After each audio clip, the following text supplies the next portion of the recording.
Good morning, children. How are you? Well, in the last class, we saw about the tissues, isn't it? In the tissues, what did we learn? The meristematic tissues. So, just to recall, whatever you studied in meristematic tissues, the tissues which are always actively dividing and they are immature. Isn't it? These are some of the characteristics of the meristematic tissues. And what are the different types? Can you tell me? Yes, very good. Apical meristem, intercalary meristem, and lateral meristem. And today's class for you children, some of the meristematic tissues, you know where they are located. Okay, where they are located and what is the function of the apical meristems. These are all you are very much familiarized. Now, some of these meristematic tissues, they stop dividing and they differentiate. You should understand what is called differentiation. They differentiate and change into permanent tissues. In today's lesson, we are talking about the permanent tissues. Okay, children. So we are talking about the permanent tissues. That means some of the meristematic tissues get differentiated and they can change into the permanent tissues.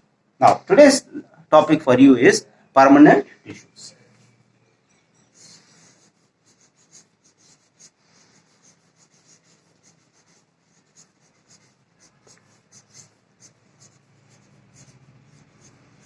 Permanent tissues. That means they also divide, but they are not as in comparison to your meristematic tissues. Meristematic tissues, they are already actively dividing cells, right? So today we are talking about the permanent tissues. That means some of the meristematic tissues are changing into the kind of tissues that is called permanent tissues. These permanent tissues is again further categorized into two types. They are namely simple permanent tissues. Another is the complex permanent tissues. Simple and complex. So there you have to learn what is called simple and complex. Simple is nothing but they are made up of single type of cells. That all the cells are very similar. Always remember. Means tissues as such is nothing but a group of cells. Isn't it? A group of cells which are similar in shape and performing a particular function. This is what is tissue. This concept you should keep it in mind. Now, coming to what is the simple and complex means, in simple, all the cells are similar in shape. Are you able to understand? Yeah, all the cells are similar in shape. So let me write it here. All the cells are similar in shape. That is only a single type of cells. All the cells are similar. That is something you are able to understand. When you come to complex, they are composing of dissimilar cells. Again, their cells are all combined there, but there are group of different types of cells. So we have dissimilar cells, a group of dissimilar cells performing a particular function. Here, a group of similar cells performing a particular function. Complex means a group of dissimilar cells performing a particular function. Now, this simple tissues, I think you are following. Simple tissues is further categorized into three types. One is called parenchyma. One is called parenchyma. The next one is called collenchyma. I hope you are writing. Okay, parenchyma, collenchyma. The third one is called sclerenchyma. Sclerenchyma. Now, what is these three types of cells? How do they appear? And where they are located? What is their function? That we will see. Now, this parenchyma, this is a type of tissue where all cells, they appear like this. Hope you are drawing.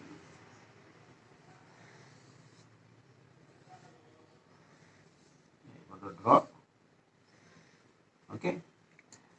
What is the thing is, they have the intercellular spaces is there. Intercellular spaces will be there. Intercellular spaces is found. and we have a prominent nucleus is seen here. We find a prominent nucleus here, and we have the cytoplasm, everything is there.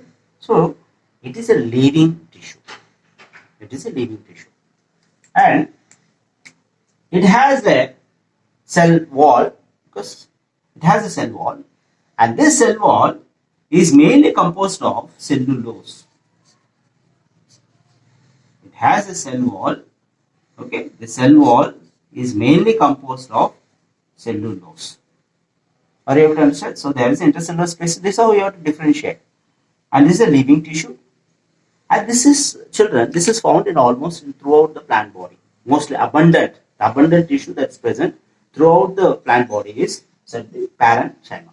And parenchyma, now I told you what is the functions. It's a help for photosynthesis because it's present in the leaf. It plays an important role in photosynthesis. Not only that, even the storage of the food also it plays. So let me write it here. This parenchyma, they plays an important role in preparation of food, or I can say photosynthesis. Next is they also storage of the food. Storage of the food also it plays on that role.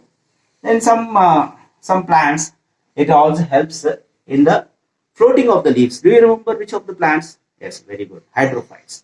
So if you see the lotus, water lily, the leaves are very much present on the surface of the water. Right? How is that? They are again because of the, so they are also present in the property called buoyancy. So buoyancy property also these parenchyma will try to exhibit. Right. Let's go for collenchyma. In collenchyma, children, the cells also appears just like this. So you can draw like this. They also appear like this. They also appear. See here. The thing is that they do not have the intracellular spaces. The intracellular spaces are completely packed. See, the intercellular spaces are completely packed. The intercellular spaces will not be seen in case of collenchyma. And they also have the cell wall. This cell wall is mainly consisting of pectin. Pectin is the material which it is composed of. Here the cell wall is composed of cellulose. Here it's usually composed of pectin. And they also have the material is there. They also have the presence of nucleus is there. It's also a living tissue. But this function of collenchyma is nothing but, especially it gives a support to the leaves and fruits. Okay, it's present in the petioles. So I can say that this collenchyma gives the function of this collenchyma is it gives a support. It supports to the aerial parts of the plant. Supports to the plant and the support of the aerial parts. The aerial parts of the plant it gives a support. That is a function of collenchyma. Other than that, it also plays an important role in the preparation of the food also. Okay, that is also function which is there. Next, third type of simple tissue, that's called sclerenchyma. In sclerenchyma, the cells they appear and draw like this, like an hexagonal shape. Okay, and here the wall is a bit, you have to draw like this. Okay,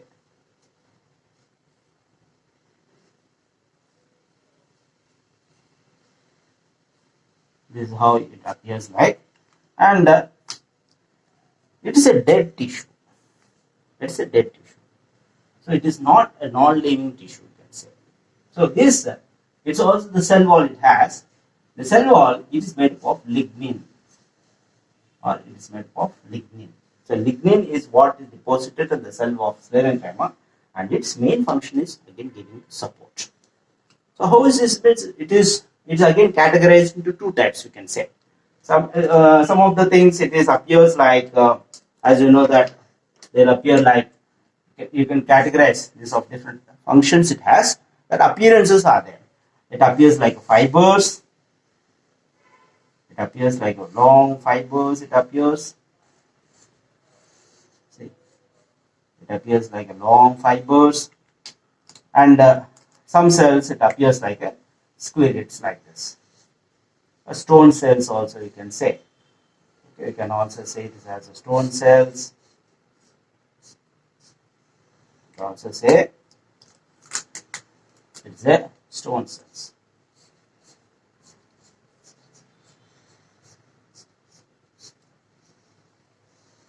So these are two types. This sclerenchyma, air, one is called fibers, you can say, another is stone cells or sclerates. This is sclerates or stone cells. So this gives extensively support to the plant, especially the stems, the branches from not falling down. The wind is blowing. We can see generally the plant can withstand.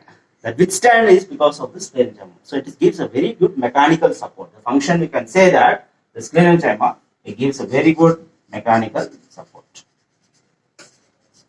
So this is about your simple tissues. Now let us go for the complex tissues. I said the complex tissues is nothing but it's made up of two or more different types of cells. Okay, there are two more dissimilar cells you can say, which is doing a particular function. This complex tissues, it's again divided into two types. One is called xylem, another is called phloem. Xylem and phloem. The xylem, it is furtherly, it is having this xylem is categorized into four components. That is, I said you dissimilar cells. What are the types of dissimilar cells it is composed of? This tissue xylem. So one is said with the vessels. Another is said with tracheids. Another is said with the tracheids. The third one is said with the xylem parenchyma. Xylem parenchyma. The fourth one is called xylem fibers. See, these fibers comes there. Now you are able to point it out. This is nothing but a sclerenchyma. Parenchyma. This parenchyma.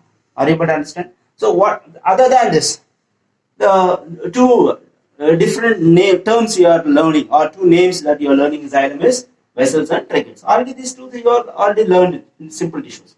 So this is nothing but, so what parenchyma does, you know already, very good, storage. So it does the storage function. Fibers, it gives the support. But all these components are very much required for this giving a particular function for xylem. Are you able to understand? So vessels, my dear, this vessels on the tracheids and xylem parenchyma and xylem fibers, all these four components is what is present in the xylem.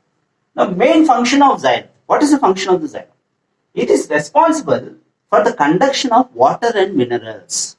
Okay, so the main function of this xylem is that you should know. It helps in the conduction. It helps in the conduction of water and minerals. Now you tell me, from if you take a plant, from which part of the plant is the water pass through? Well, from the ground system. So in the ground system, what part of the plant is there? Yes.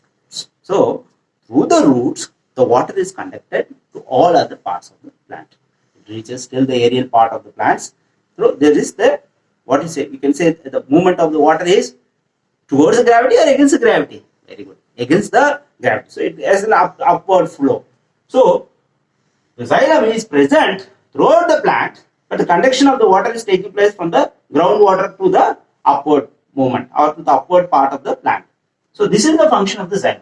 So for this, what are the parts which are facilitating or which are participating in this conduction is vessels, tracheids, xylem parenchyma and xylem fibers. Next one, phloem. What is the kind of cells which is actually responsible for forming the phloem? So phloem, again, my dear children, it is also having a four components. It's also composed of four components. The four components it is composed is of sieve elements. Sieve elements. It's consisting of sieve elements. The sieve elements is of two types. Sieve cells,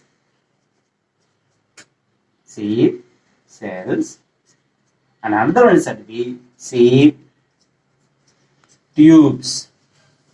sieve cells and sieve tubes. Sieve cells are usually seen in the lower forms of plants. That's you learn, that is seen in the lower forms of plants. That's from bryophytes, you can see. Sieve tubes are seen in angiosperms. Okay, they are seen in angiosperms. That's all the flowering plants. No? There the sieve elements are in the form of sieve tubes. Next cell that is also helping in the phloem, is part of the phloem, is companion cells. Companion cells. What is the other one? Here what did you write? Xylem parenchyma. So just put it here. Phloem parenchyma.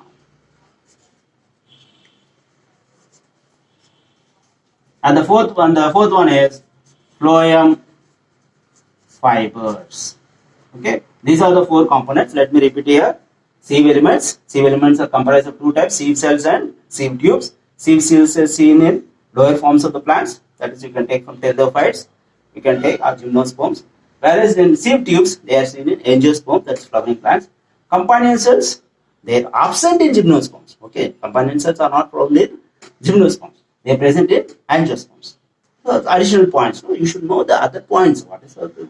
Should not be very much sticking to your textbook alone. Some other things, details also, you should try to gather the information. More information you gather, the subject will be more interesting, and you can be very much having a competitive edge. Very, very important. Listen, children. Next, the third component is phloem parenchyma. The other component is phloem fibers.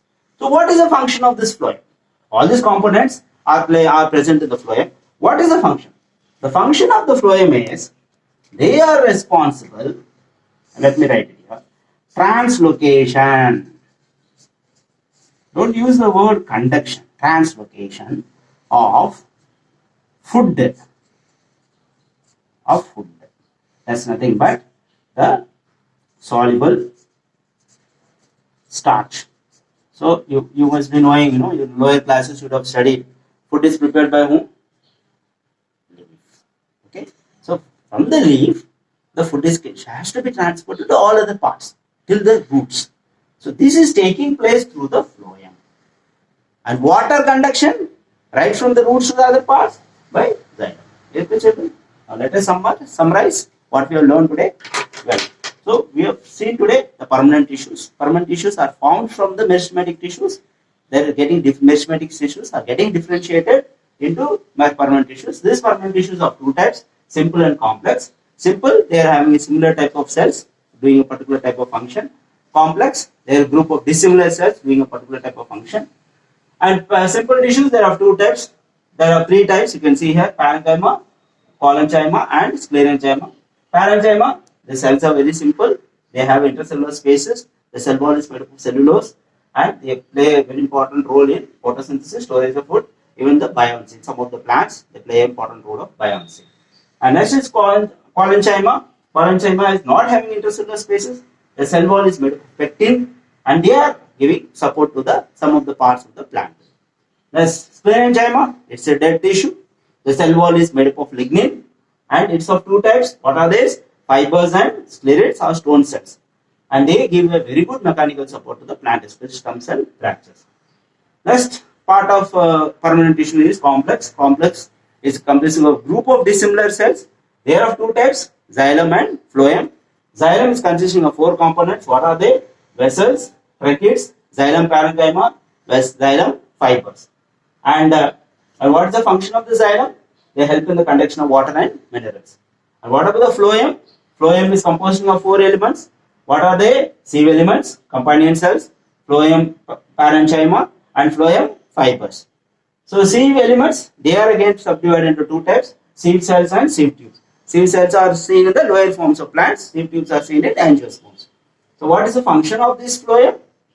They help in the translocation of food, that's soluble starch. Okay, children, right? So you are clear with the part of tissues what we have seen in the plants, isn't it? So if you have any doubts and all, please be free to post your comments in either in the group, right? Okay, children, have a nice day. Bye.